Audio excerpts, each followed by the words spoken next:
And the reason they don't want to do it, why would anybody not want voter ID? One reason, because they want to cheat. There's only one reason.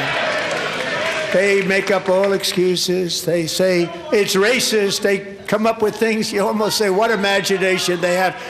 They want to cheat. They have cheated. And their policy is so bad that the only way they can get elected is to cheat. And we're going to stop it. We have to stop it, John.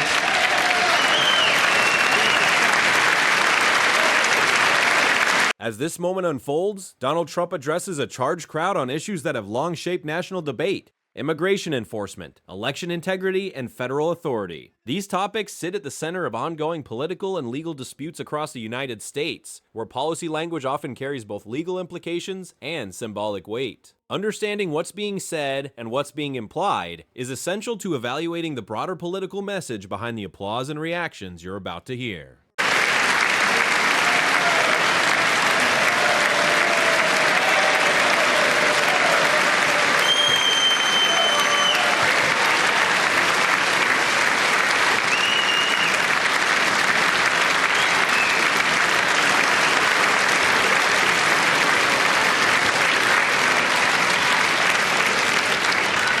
Isn't that a shame? You should be ashamed of yourself not standing up. You should be ashamed of yourself. That is why I'm also asking you to end deadly sanctuary cities that protect the criminals and enact serious penalties for public officials who block the removal of criminal aliens.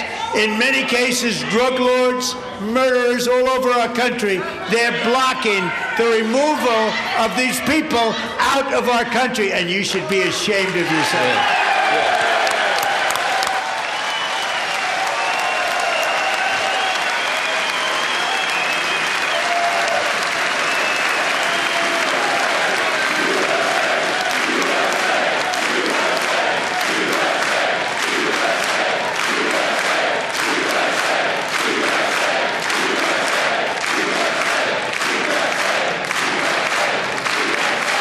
And perhaps most importantly, I'm asking you to approve the Save America Act.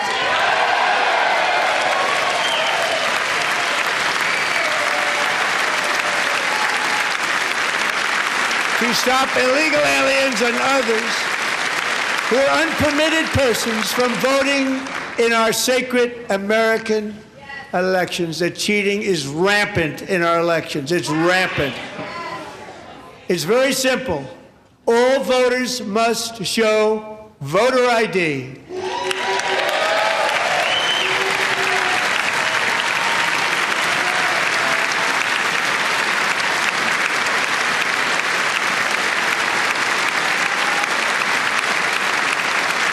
All voters must show proof of citizenship in order to vote.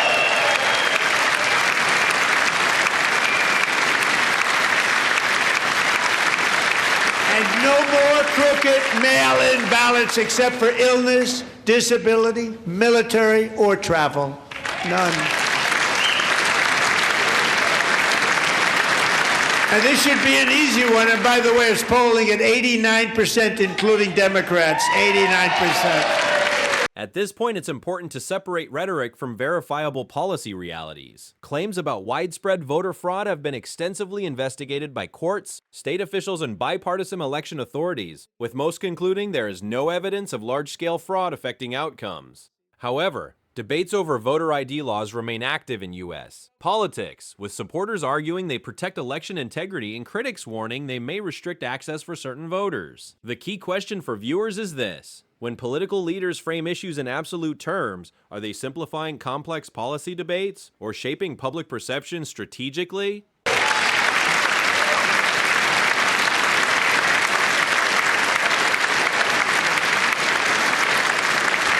And even the new communist mayor of New York City, I think he's a nice guy, actually. Speak to him a lot. Bad policy, but nice guy. Just said they want people to shovel snow. They got hit hard. Wants them to shovel snow, but if you apply for that job, you need to show 2 original forms of ID and a Social Security card.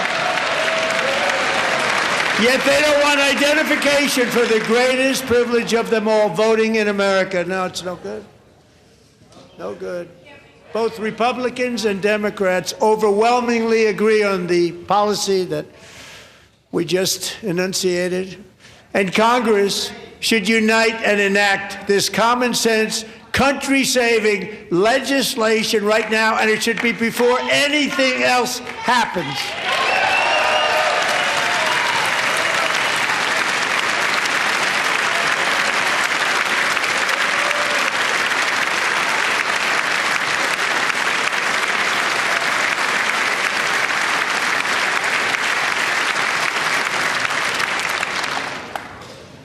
And the reason they don't want to do it, why would anybody not want voter ID? One reason, because they want to cheat. There's only one reason.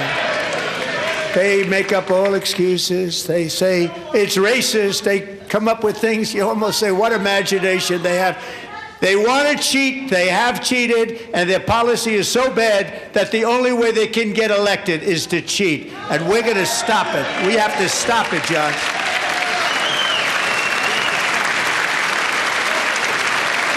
This speech highlights how modern political messaging often blends policy proposals, personal criticism, and broad claims about institutions into a single narrative designed to energize supporters. For viewers, the takeaway isn't just what was said, it's how language, framing, and audience reaction shape political meaning. Context, verification, and comparison with documented facts remain essential tools for interpreting statements like these. What's your assessment? Persuasive argument or political rhetoric? Share your perspective in the comments, and don't forget to like, share, and subscribe for more clear, fact-based analysis of major public statements and global political moments.